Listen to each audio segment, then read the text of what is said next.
Well, hello everyone. Welcome back to the Super Jesus Jackson channel. I'm your favorite man-child, Super Jesus Jackson, of course. Thanks again for stopping by, because today we're going to be talking about a song, a performance, a recording. I don't really know how to start, talking about this song, this video, but it's essentially this recording, I think live recording performance of Mantra. This is a collaboration between Dave Grohl from the Foo Fighters, Josh Homme from Queens of the Stone Age, and Trent Reznor, of course, from 9 Inch Nails. They got together and they just recorded this song for, I believe, this film. And look, I've never seen the film. I don't even know if the film was released. I have no idea. Is this song even on Apple Music or Spotify? I don't know. All I know is that one day I was recommended this track on YouTube. Or was it a friend who recommended it to me? I'm not sure what it was, but I stumbled upon it, okay? I took a gander, a listen, and I was absolutely moved by it. And I think it is one of the prime examples of how music can move you, and you kind of don't really know why. It just does. It doesn't have any lyrics, doesn't have any singing in it or anything like that. It is just pure music, and it moves you. I mean, and if it doesn't, I don't know. I don't think you would. I don't think you're human if it doesn't move you. So what we're going to do here is we're going to react to the song. We're going to analyze it a little bit, maybe stop it here and there. Who knows? But I just hope you enjoy it. Let's listen to it together. But before we do, please make sure to give this video a like if you like, and subscribe to the channel if you enjoy content like this.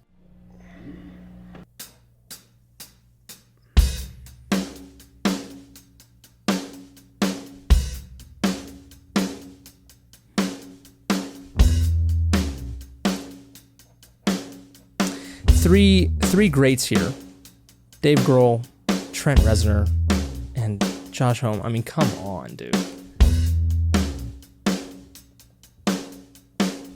You gotta have Dave Grohl on the drums, of course. It all makes sense, the instruments that these three guys picked.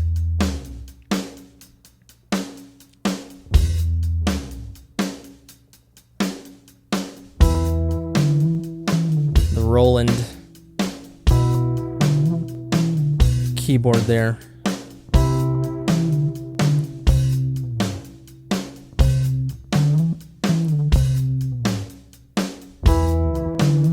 I just love, hearing recordings, hearing songs that kind of begin the way they do, very stripped, very kind of just like, it feels like a flower that's slowly blooming. Once chords come into a song, it gives it character. It comes to life. Without chords, the beginning would have just been ambiguous. But now it has an identity.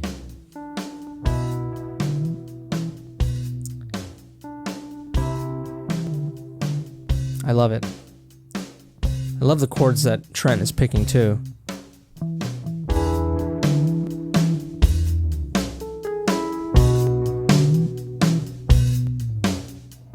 And it also takes a lot of skill to be playing something like this so repetitiously. Obviously, these are, expert musicians here, but, still, to just keep a beat like that, I mean, you got to be a human metronome over here.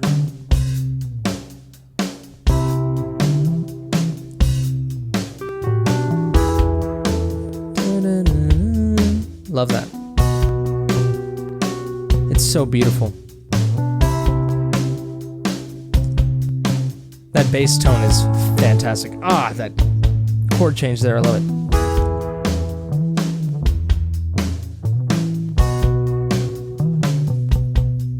And this is just the beginning.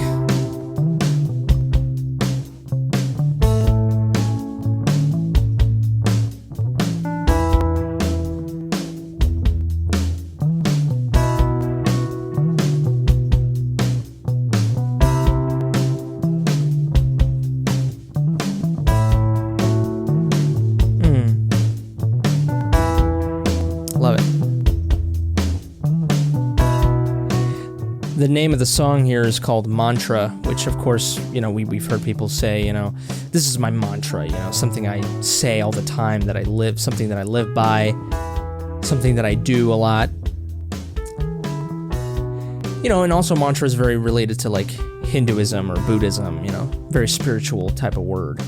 And I think it makes perfect sense because this song to me speaks to me spiritually, for lack of a better term. I'm not really a big fan of the whole spirituality thing. It's not that I'm a big fan or not, it's just I just don't really, not really into all that stuff.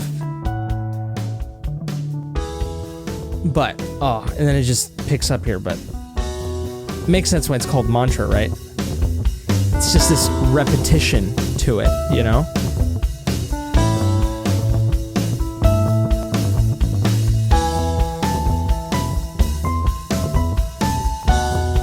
Trent Reznor going with the downward spiral melody notes there. Downward spiral-esque. That bass.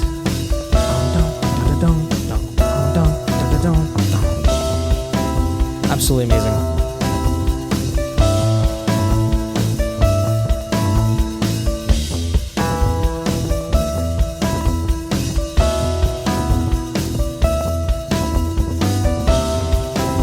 If you're not bobbing your head right now, dude,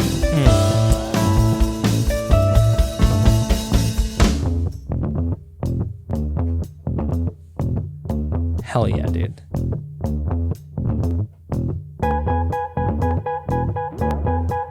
Oh yeah.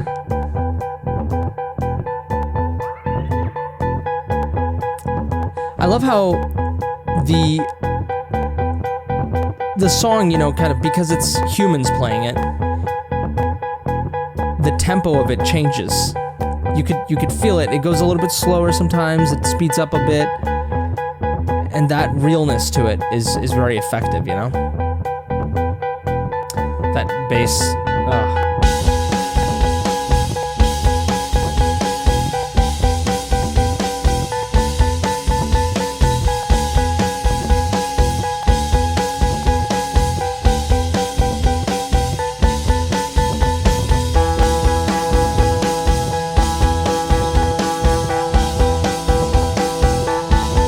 drummer of Nirvana, man.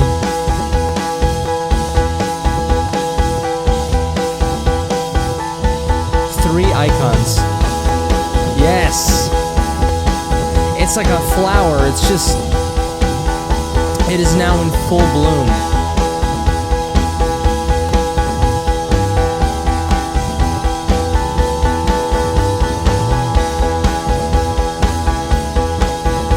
Can you imagine being in that room? And witnessing this being recorded live.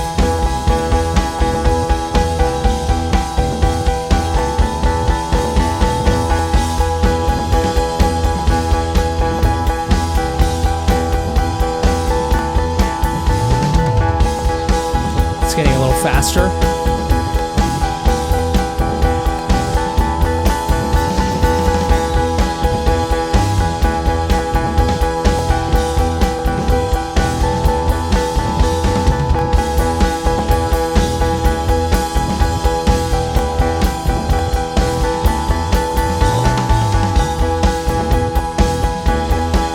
The head bobbing keeps you in tempo.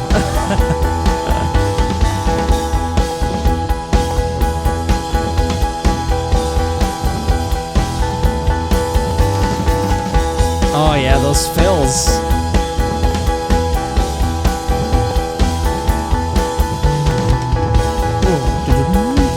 Love that.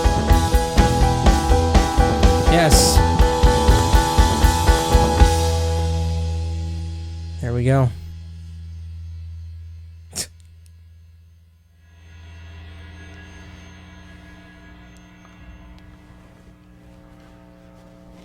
Do you want to listen to that? Sure. Yeah. Oh, man. That's what I'm talking about right there, man. That is what I'm talking about.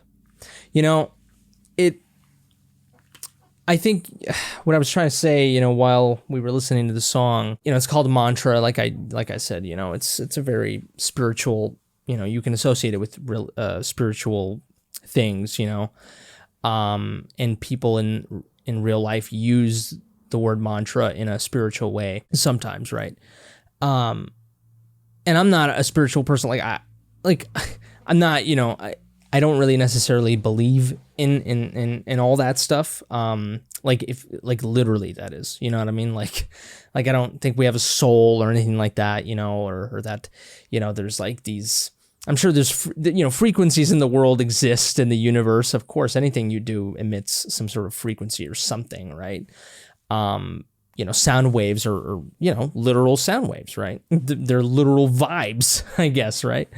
Vibrations, that sort of thing. I don't view that as a sort of, I don't see it as things that sort of have, I don't see it as divine or anything like that, But music to me has always been a thing, and really in general art, that has transcended, that has any possibility of being divine. You know what I mean? Like if there's one thing that I could see, that I could sort of attribute divinity to, it would be art. You know what I mean? And again, I don't, but if I did, that would be the thing that I would attribute divinity to. You know what I mean? It's the one thing that can make us have legacy. It's the one thing that can make us live forever. This recording will live on forever. How it made me feel will stay with me forever. You know what I mean? Like as long as I live, right? And it makes me feel something. It moves me, It moves me in the same way that religion moves people, that spirituality moves people. Movies do the same thing to me. And so I think it's interesting that the song's called Mantra, because of that spiritual connotation to it. And, literally the song is very repetitious. It truly is like, hey, it's like, the instruments are literally, the melodies that they choose are the instrument's mantra. You know what I mean? Like the melodies that the song has is those are the song, that's the song's mantra. You know what I mean? Like that sort of thing. But I think that spiritual connotation, gives it sort of this enlightening, divine aspect to the song. And, it gives it this transcendental feeling. And it makes sense because when I listen to it, it makes me feel like there is spirituality, like there is a God, like there is something out there beyond me, that I'm greater than myself. It also makes me feel like I'm in the center of the universe, like I'm in the beginning and the end of the universe. It makes me feel, it allows me to transcend my physical existence, my physical ephemeralness, if that's a word. Ephemerality, I don't know. I wonder if that does, if that song does that for you. But it's absolutely incredible. I mean, it just, it's that thing where I'm sure there's books written about it. I'm sure that the information is out there, you know what I mean? But like in many ways, I feel like we don't know truly why music makes us feel the certain things that it does, right? Like, it's so funny to me, like, for example, like Purple Haze by Jimi Hendrix, right? Like, when I was young, I listened to the Beatles and stuff like that. I listened to Elvis and, Little Richard and stuff like that. And I dug, that type of music. I like oldies and stuff like that. I like rock and roll, I guess. But, at the same time, my family wasn't super into it, like, entirely. It's not like I was surrounded by it for all the time.